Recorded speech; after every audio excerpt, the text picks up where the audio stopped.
Rebonjour, rebonsoir avec moi, le gars des plantes. Aujourd'hui, on continue la série de vidéos de la lecture de mon livre. Aujourd'hui, la partie 5. Sans plus tarder, on commence maintenant. Alors, je le répète, pas obligé de regarder la vidéo, seulement d'écouter. Vous pouvez continuer à faire vos choses. Puis, c'est ça la magie de la chose, l'idée de la série en fait en arrière de ça. Sans plus tarder, chapitre suivant qui est intitulé Carence.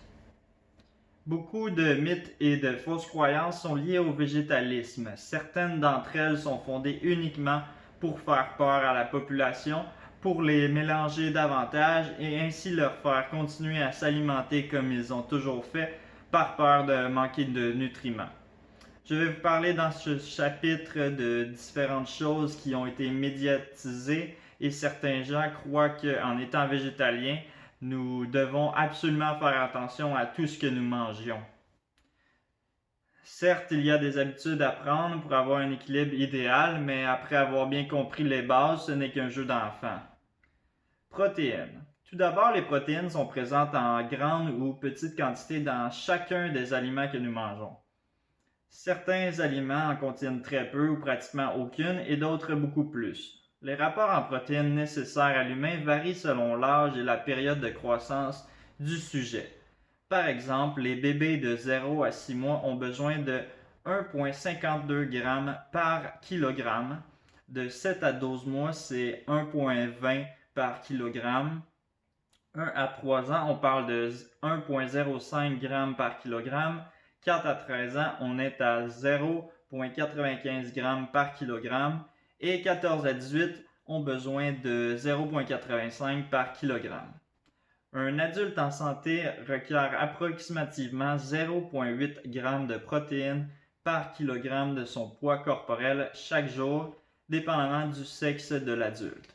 Par exemple, un homme de 70 kg, en parenthèse 154 livres, a besoin de consommer environ 60 g de protéines par jour. Selon le calcul de 70 fois 0,8 égale 60 g. Tandis qu'une femme ayant le poids de 60 kg, donc 132 livres, requiert 48 g, selon le même calcul qu'on vient de faire. À noter que les athlètes ou les personnes très actives physiquement ont besoin de plus de protéines dans leur organisme. Celles-ci peuvent être facilement obtenues en allant spécifiquement sélectionner le produit végétal qui en contiennent le plus ou en mangeant une plus grande quantité qu'une personne n'ayant pas besoin d'apports supplémentaires quotidiens en termes de protéines. Ce mythe d'obsession de protéines est en effet un des plus répandus. Dans le royaume des plantes, aucun besoin de s'inquiéter, tout y est. Rappelez-vous que d'autres animaux sont végétariens ou végétaliens à la base, donc nous aussi nous pouvons l'être.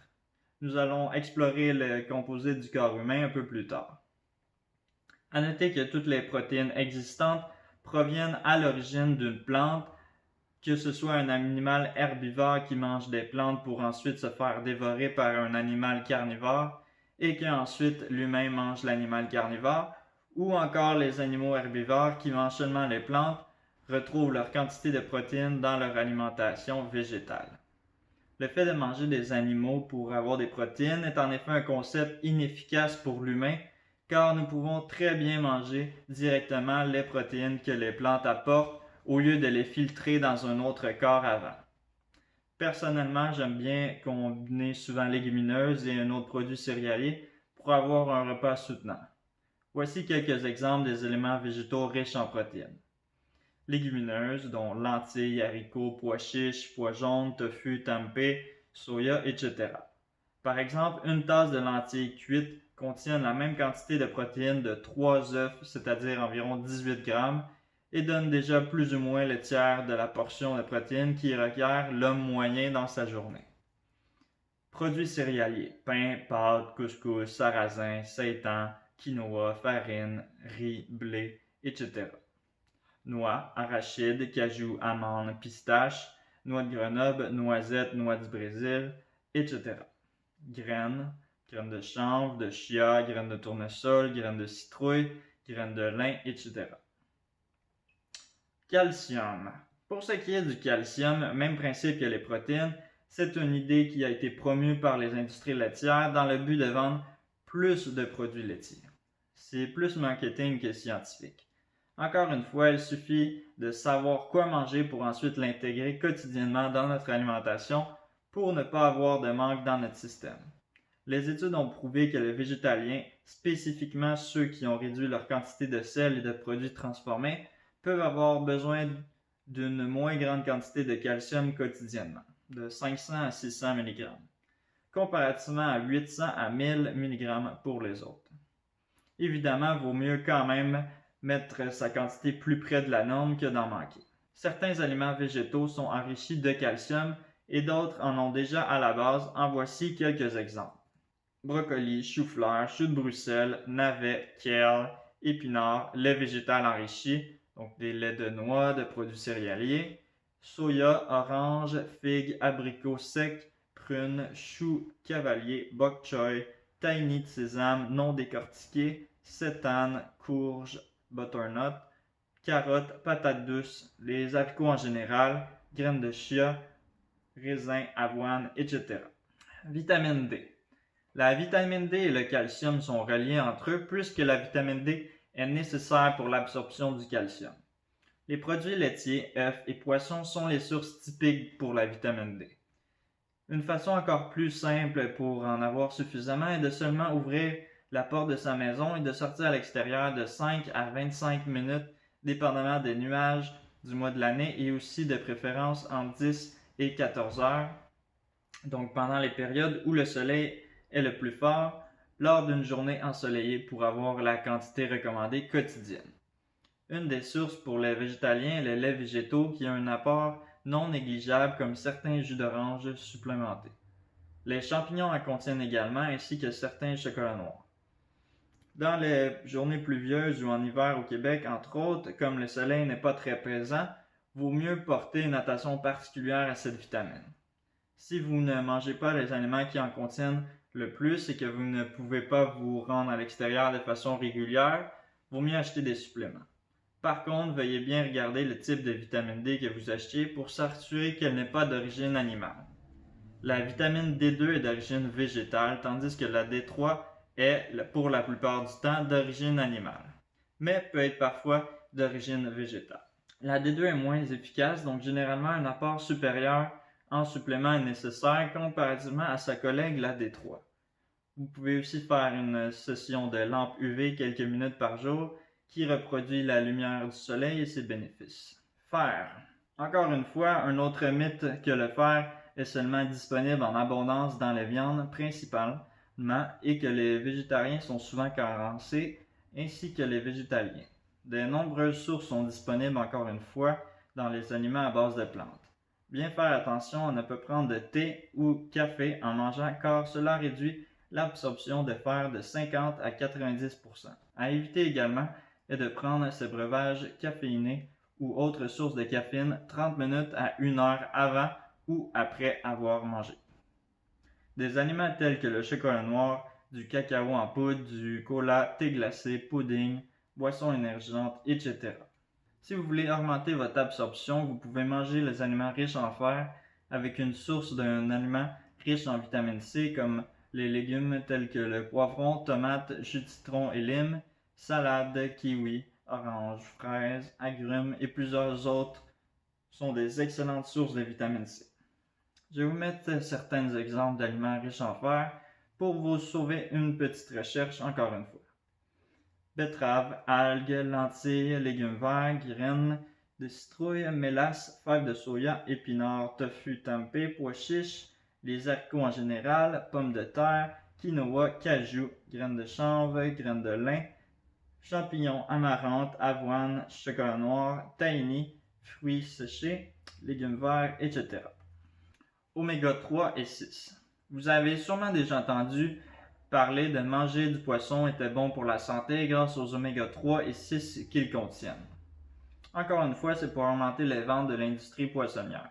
Ce qu'on ne se doute pas par contre est que certains poissons, voire la plupart, récoltent leurs sources d'oméga via leur consommation d'algues dans les océans, que nous aussi, les humains, nous pouvons directement consommer à la source plutôt que l'ingérer via un autre corps vivant qui l'a déjà ingéré par le passé.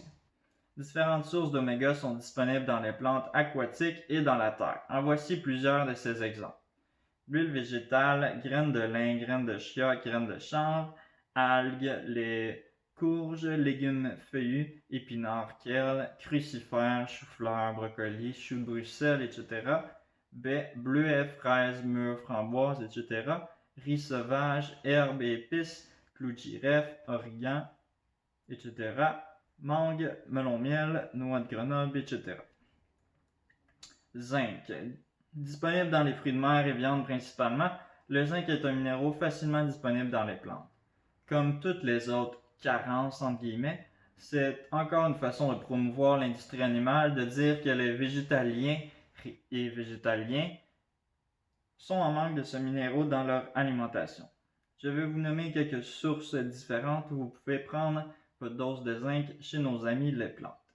Graines de sésame, cacao, germes de blé, cajou, lentilles, tofu, graines de tournesol, gruyot à l'avoine, levure nutritionnelle, haricots, pois chiches, graines de chanvre, tahini, graines de citrouille, noix de pin, épinards, champignons, pacanes, graines de chia, quinoa, pois vert, etc. B12. La vitamine B12 est souvent mise de l'avant dans les carences les plus importantes des végétariens et végétaliens, puisqu'elle est disponible très rarement dans une alimentation du 21e siècle qui ne comprend pas de viande, œufs et produits laitiers. La B12 est produite par des micro-organismes bactériens qui sont souvent disponibles dans les produits animaux.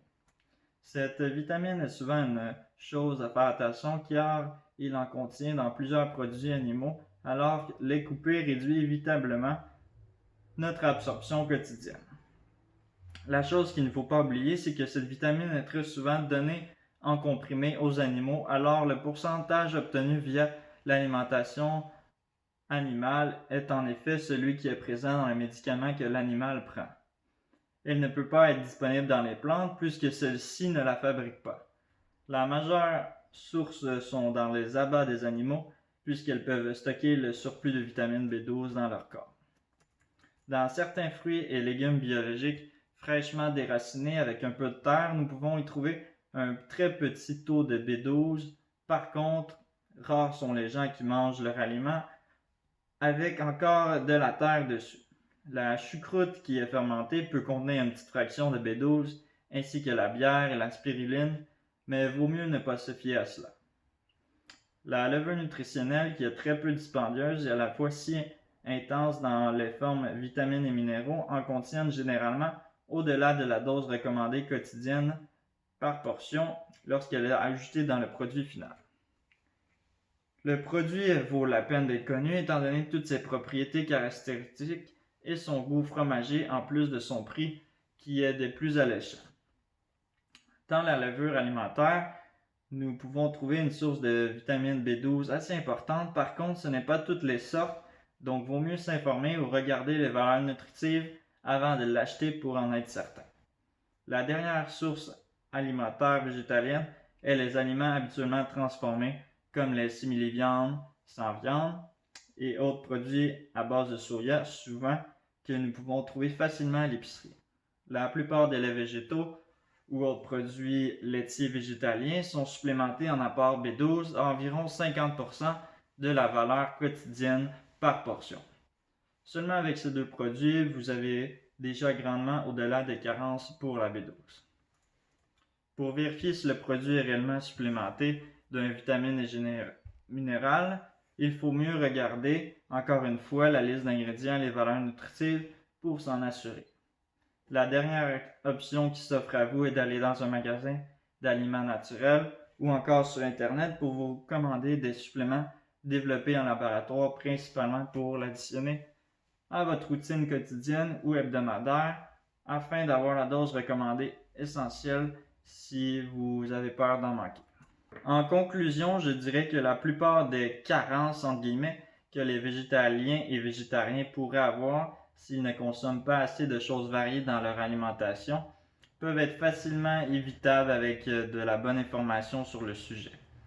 Les deux manquent que non seulement les végétaliens, végétariens et le reste de la population qui sont plus difficiles à aller chercher, sans toutefois être impossibles, sont la vitamine D à faire attention dans les périodes plus froides de l'année et la vitamine B12 qui n'est pas toujours disponible en abondance dans toutes les formes de nourriture, autant végétale qu'animale.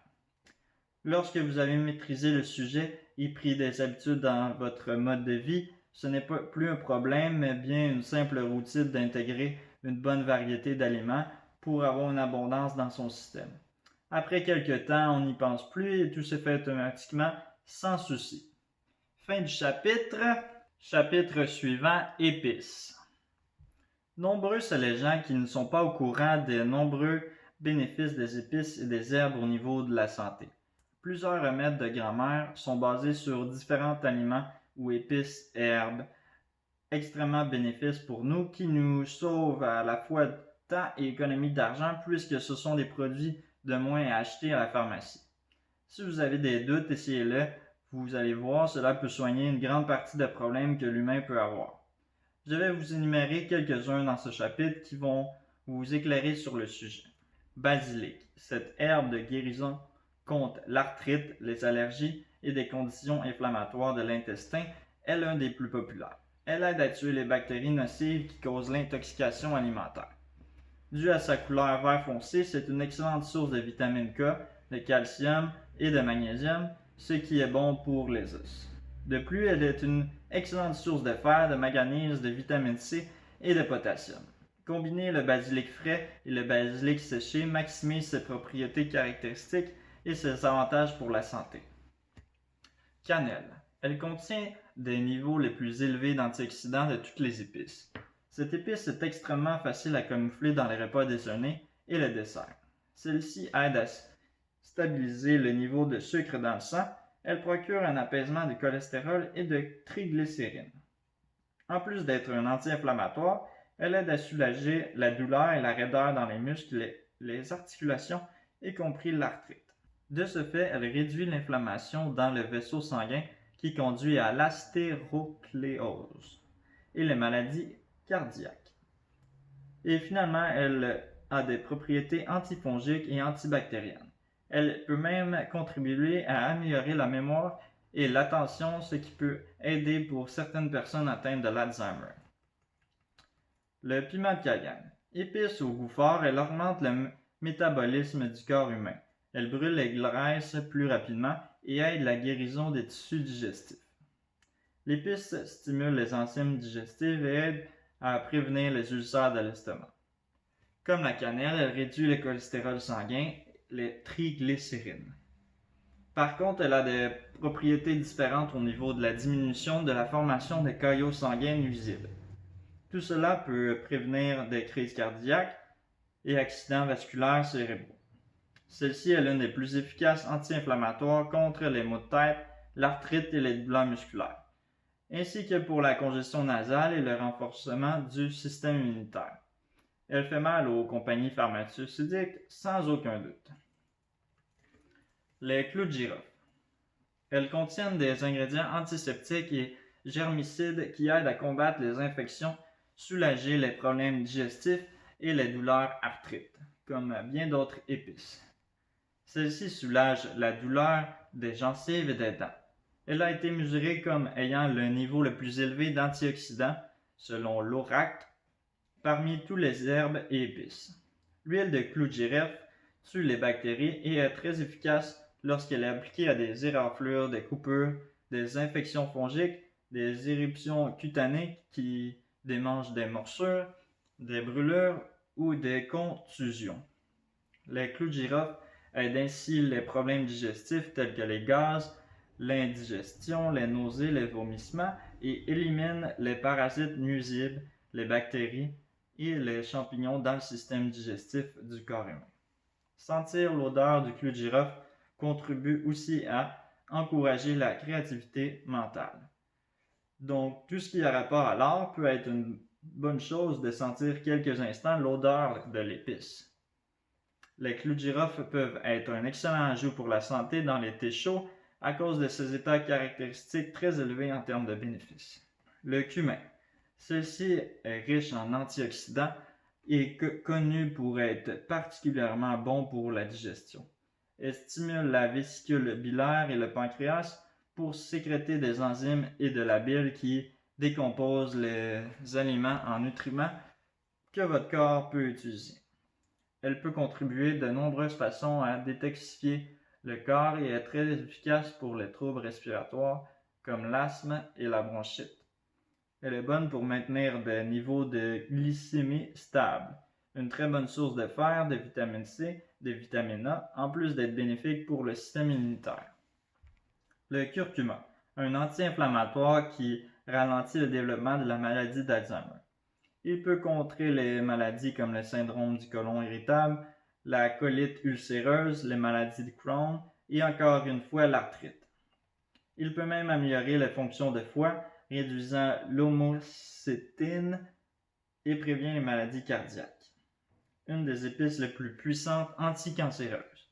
Un antioxydant qui aide à piéger les radicaux libres responsables du vieillissement des cellules. Il est également un bon anti-inflammatoire qui a la force de réduire les douleurs articulaires et de soulager les maladies inflammatoires du foie et de l'intestin. Un anticancérigène qui permet de ralentir le développement de plusieurs types de cancers.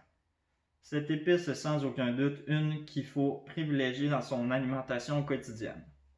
À noter pour maximiser l'absorption et les bienfaits du curcuma, il est conseillé de le consommer avec du poivre en combinaison et une source de gras comme noix et avocat.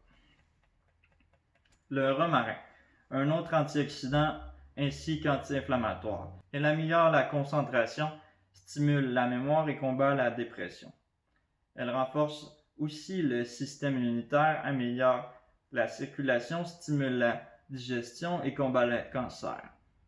Cette épice est très efficace pour les problèmes respiratoires comme l'asthme, la congestion de la poitrine et les infections respiratoires. Pour protéger votre corps contre les effets nocifs des toxines cancérigènes et prévient le cancer du côlon, de l'estomac, du sein et le cancer du poumon. Le gingembre, très puissant pour votre santé, contient plus de 25 différents antioxydants. Il réduit les nausées et les vomissements, c'est d'ailleurs pourquoi il est souvent l'ingrédient principal des remèdes anti-nausées à la pharmacie. Un remède apaisant pour les maux de gorge causés par le rhume ou la grippe en raison de ses propriétés antivirales. Le gingembre aide aussi la toux et est un expectorant efficace. Un remède de grand-mère est le thé fait avec de l'eau chaude, quelques tranches de gingembre frais et une tranche de citron que l'on peut bouillir avec l'eau également, qu'on laisse ensuite infuser et qu'on boit. Même quand vous êtes malade, c'est une boisson miraculeuse. Un autre puissant anti-inflammatoire, il contribue à réduire la douleur et l'enflure de l'arthrite et des douleurs musculaires. Il se bat également contre le cancer, réduit le cholestérol et prévient les caillots sanguins qui peuvent provoquer des accidents vasculaires cérébraux ou des maladies cardiaques.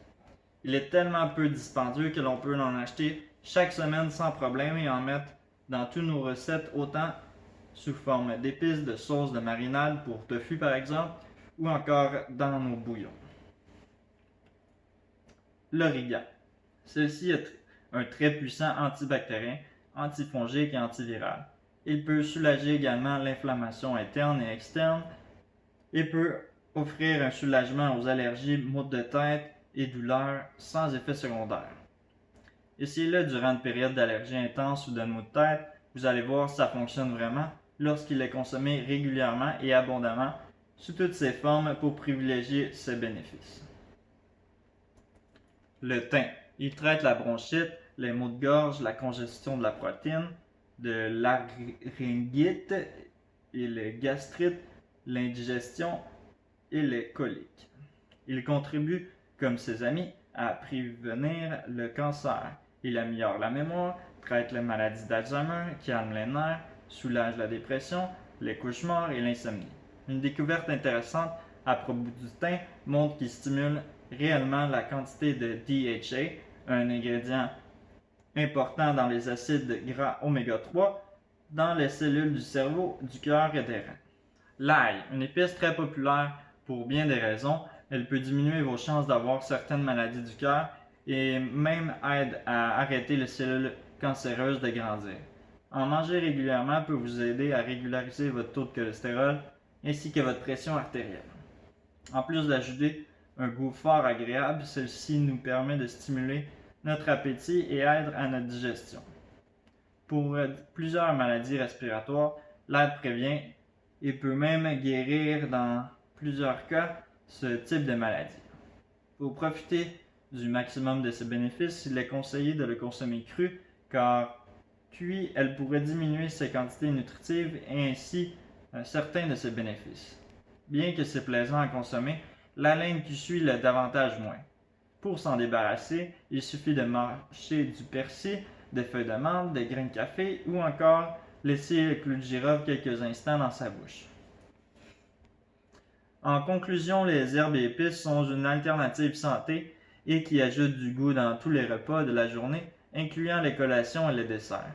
Ceux-ci sont très peu dispendieux généralement et apportent bien de positifs autant pour le plaisir gustatif, pour traiter les maladies, infections et problèmes de santé que pour les prévenir. En consommer en abondance favorise un mode de vie sain et une longévité de vie plus longue et en santé. Les broyer soi-même favorise une fraîcheur optimale ainsi qu'une conservation supérieure en plus d'être à la fois beaucoup moins dispendieux selon certains épices. Fin du chapitre.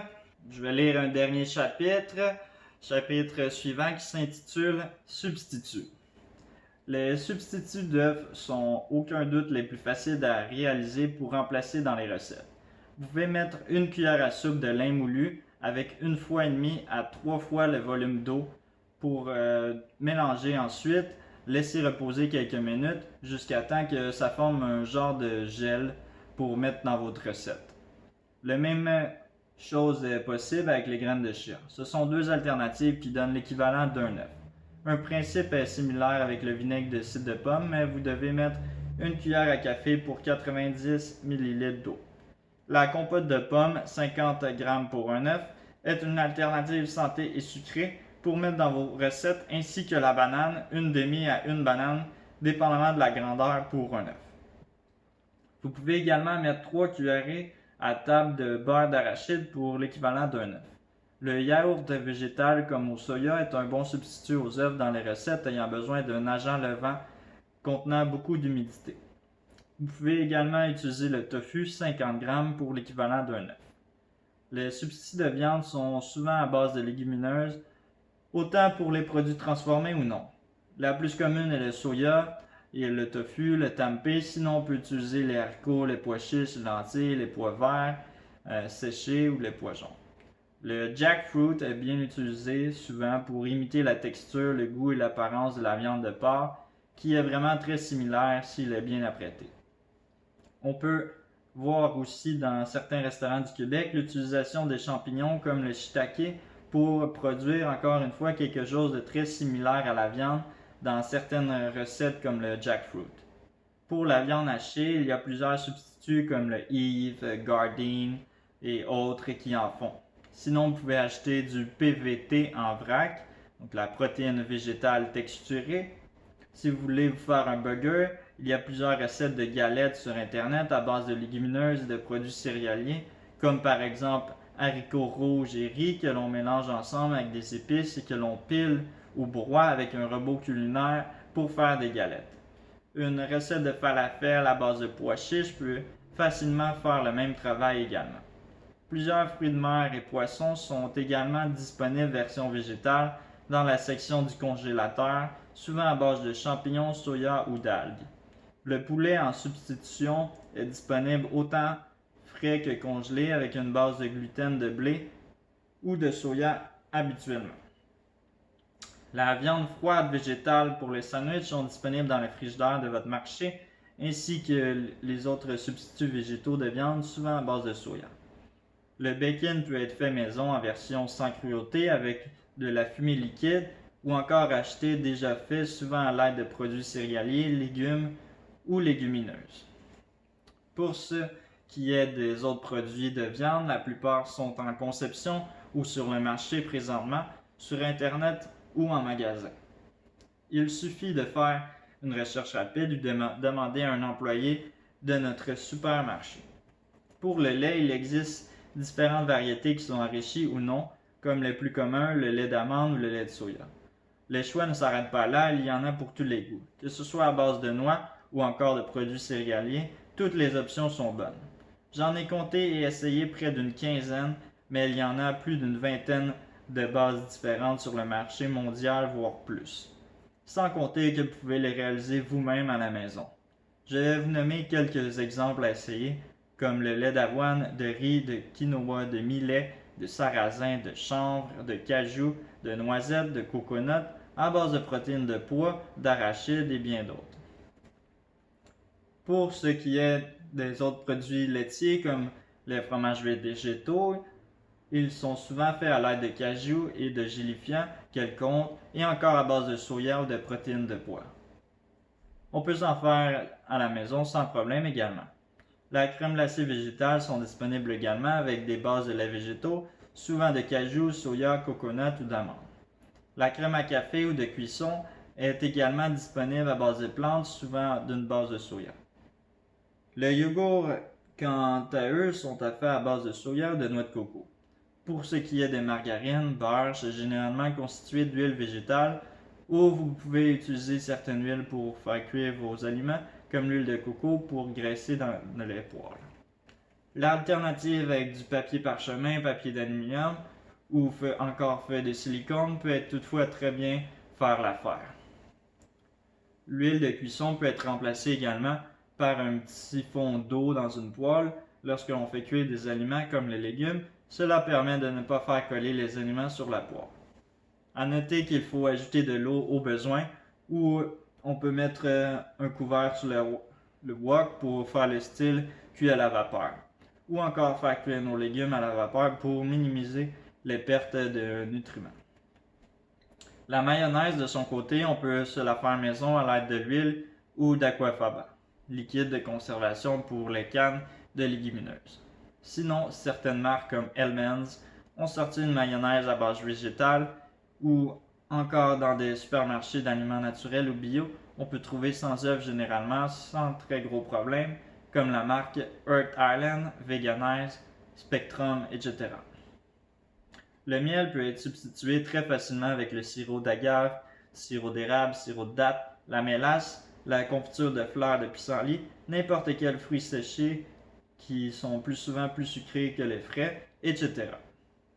Toutes les façons de substituer le miel pour un sucre naturel sans exploitation animale sont bonnes. Une rage de sucre vous vient tout à coup? Utilisez un des substituants de miel pour vous créer une recette ou simplement prendre directement à la source la substitution, comme par exemple des fruits séchés ou frais, ou encore de la tire d'érable. Les substituts pour le cuir sont nombreux en 2018. On peut avoir du cuir synthétique à base de coton, de bambou, de chanvre, de polyester, d'ananas, de pommes et même de champignons.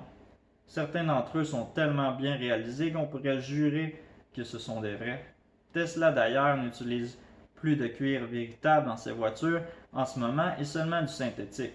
La qualité n'est aucunement compromise sur le produit final. Les substituts pour la laine et le fourrure ne sont nullement difficiles à trouver sur le marché puisqu'il y en a en abondance.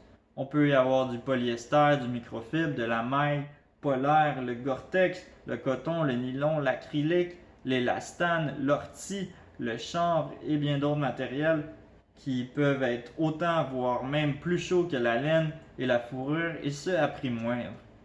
Et pourquoi vouloir dépenser quand on peut très bien mettre plusieurs épaisseurs de vêtements lorsque nous voulons affronter nos hivers les plus froids? Fin du chapitre. On va s'arrêter là. Donc, j'espère que vous avez apprécié cette partie-là, très intéressant comme à l'habitude. C'est sûr, c'est moi qui l'ai écrit. Non, le gars un peu fraîché. Donc, pour vrai, j'aime bien ça. Je sais pas pour vous, j'espère que vous appréciez aussi mon livre. Puis, prochain chapitre qu'on va discuter dans la prochaine partie va s'intituler Recettes. Je vais vous dire quelques recettes. Je vais parler aussi alentour de ça. Puis, vous allez voir, ça va vous donner plein de trucs. Puis, ça va être super intéressant aussi. Ouais. Encore une fois, si vous avez apprécié cette vidéo-là, un petit pouce pour me le faire savoir. Vous pouvez me laisser un commentaire en bas. Puis partagez la vidéo avec vos amis, votre famille et abonnez-vous pour ne pas rater les prochains. Et n'oubliez pas, les animaux sont nos amis et on ne mange pas nos amis. Alright. Peace.